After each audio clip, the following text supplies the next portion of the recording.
Hello there, Stacy Drake here, and it's gonna be some I know this is all hypothetical news, just like the cherry silicon, which I wouldn't call cherry silicon anymore, just like apple silicon, since it's ARM, but this is different. This is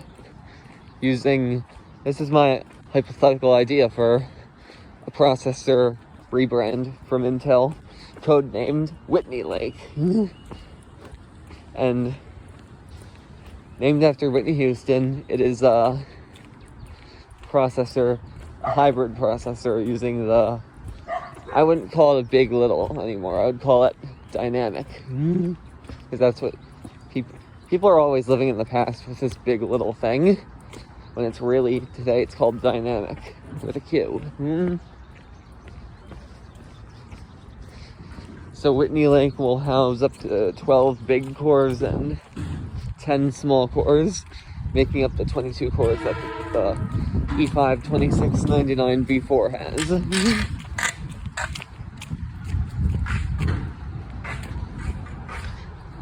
Anyway, even though it's 14 nanometers, it's going to behave like it's 7 nanometers at first on Whitney Lake. Man, I'm sorry about that nasty dog.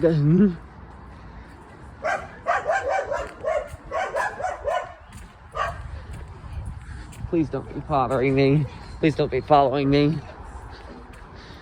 And this is why I'm not a dog person.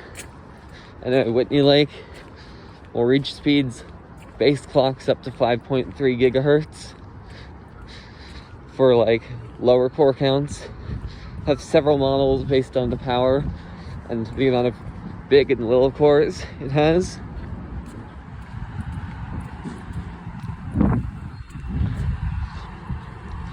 Some of which will be based off of will behave using a modifier, making it behave like Golden Cove and Gracemont processors.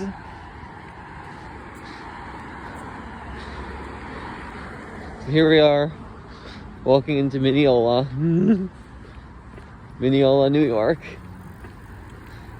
That's as far as you know.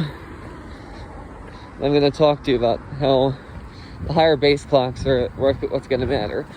Today people are just caring more about the boost clocks, when they know the reality is that there are lower base clocks that they need to care about too.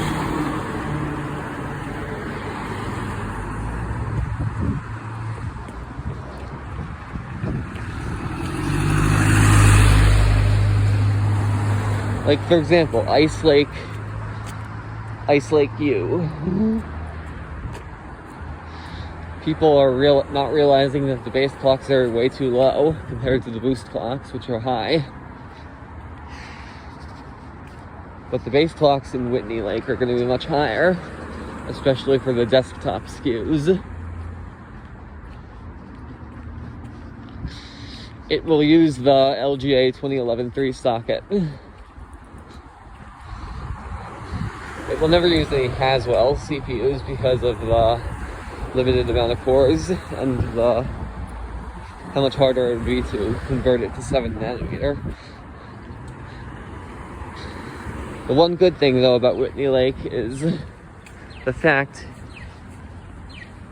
that it supports more memory and expansion, up to 12 hard drives, if I'm not mistaken, up to 12 DIMM slots, up to 1.5 terabytes per socket, and so many more PCI Express lanes.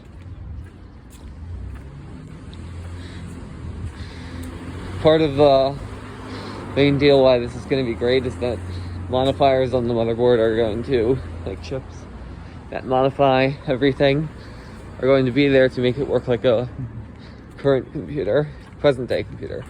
PCIe 4.0 and 5.0.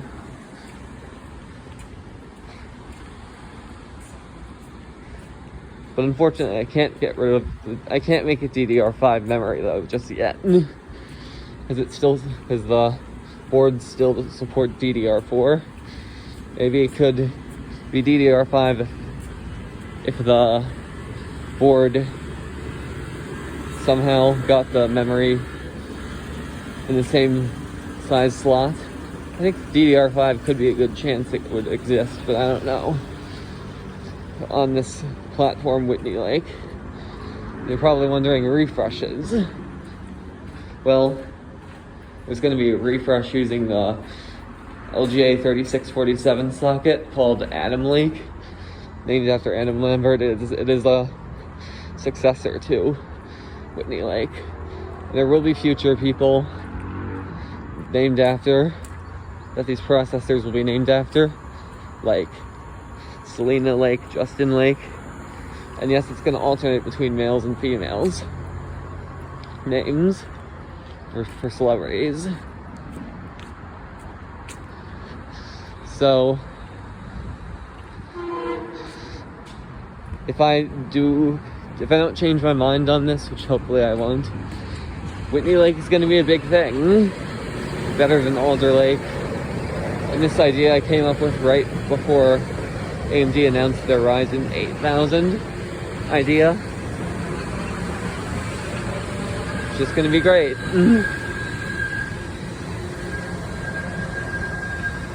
With like fast running processors. That's going to be it for today. Bye.